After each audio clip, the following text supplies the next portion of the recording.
Bonjour à tous, deuxième confinement, nouveau confinement, nouvelle formule pour les vitraux. Je vous propose de découvrir ceux de la cathédrale. Et d'abord cette baie du XVIe siècle qui se trouve au fond de la nef, côté sud. Quand vous rentrez dans la cathédrale par la grande porte, c'est tout de suite sur votre droite. Et d'abord tout en haut, le Père au centre, en train de bénir, c'est cette main que nous avons déjà vue à Notre-Dame, cette main qui bénit les anges autour de lui. Il y a des anges rouges, des anges jaunes, des anges de couleur, tout simplement parce que le monde angélique est d'une très grande richesse. Et ces différentes couleurs montrent les différents cœurs autour de Dieu, les différents groupes d'anges.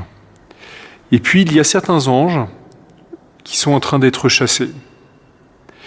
On en voit sur les bords, et on voit notamment l'archange Michel, ici, qui repousse d'autres anges.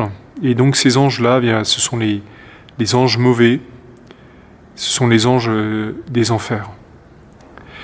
C'est l'histoire de la création du ciel, dans le sens le ciel spirituel, avec ces anges qui sont déjà dans l'éternité et qui, au moment de leur création, font le choix soit de choisir Dieu, d'aimer Dieu, soit de le refuser. Quand les anges sont créés, ils ont une connaissance naturelle, ils ne savent pas encore le mystère de Dieu, ils savent que Dieu existe, mais ils ne connaissent pas son amour. Et c'est en fonction de cette connaissance naturelle, qui est une connaissance intuitive, ils saisissent tout en un instant, qu'ils font ce choix. Et en dessous, eh bien, nous avons le même choix qui va se jouer dans l'humanité, mais là, pour le coup, il va se jouer dans le temps. Et d'abord, nous avons une évocation du récit de la création, avec sur la gauche le soleil, sur la droite la lune, les astres, et puis au centre, cette grosse boule, c'est la Terre.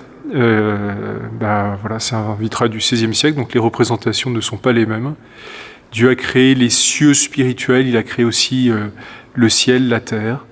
Et puis, nous avons ici une évocation de la création de la terre dans toute sa richesse, avec, vous avez les poissons, ici, vous avez les animaux, et vous avez bien sûr la végétation, et enfin les oiseaux. Et nous avons ce titre, Creator Celi et Terra, créateur des cieux et de la terre. Et comme tout à l'heure, le Père est en train de bénir. Il bénit toute cette création qui est bonne. Ensuite, il y a la création de l'homme. Alors c'est un mix entre Genèse 1 et Genèse 2. Ici, l'homme est créé seul. Et comme pour la création, eh bien, Dieu est en train de le bénir.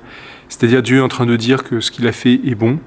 On voit aussi cette main du Père posée sur le bras du Fils, qui évoque le fait qu'il a été façonné. Et puis le Fils, Adam, vous le voyez, a les yeux clos. Ça peut nous évoquer le moment où il va recevoir le souffle de vie. Ensuite, nous avons la création d'Ève,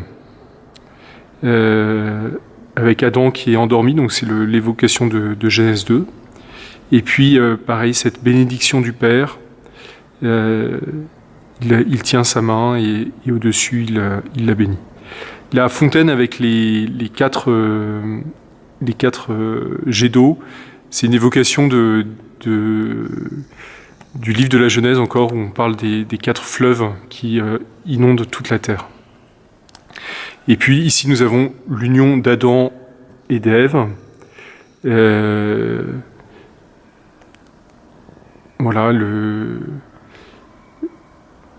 et cette alliance, elle est faite par le Père éternel. Et puis on passe ensuite à la tentation avec ce serpent à forme humaine qui vient tenter Adam et Ève. Et on voit Adam qui tient déjà la pomme, qui est prêt à mordre, et puis Ève en train de discuter avec le serpent. Et donc c'est le péché. Adam et Ève se cachent devant Dieu, ils ont peur de Dieu, la simplicité originelle est perdue. Et pour cacher leur nudité, Dieu ne les humilie pas, Dieu leur donne les tuniques de peau. Mais en même temps, il y a le châtiment, ils sont chassés du paradis, et on voit l'ange de feu armé qui les envoie loin de l'Éden.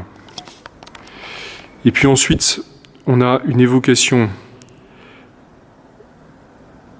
à la fois du travail, Adam incipit laborare, Adam commence à travailler, et puis de la maternité avec Ève. C'est les deux punitions qui sont données par Dieu. Pour la femme, les douleurs de la grossesse, et puis l'homme, le travail à la sueur de son front, c'est-à-dire le labeur. L'homme travaillait déjà, l'humain travaillait déjà, mais le labeur lié au travail. Et puis ici, on a Caïn et Abel qui sont devant l'autel des sacrifices. Caïn qui a offert du blé, Abel qui a offert l'agneau, et puis le sacrifice qui est reçu et celui qui n'est pas reçu.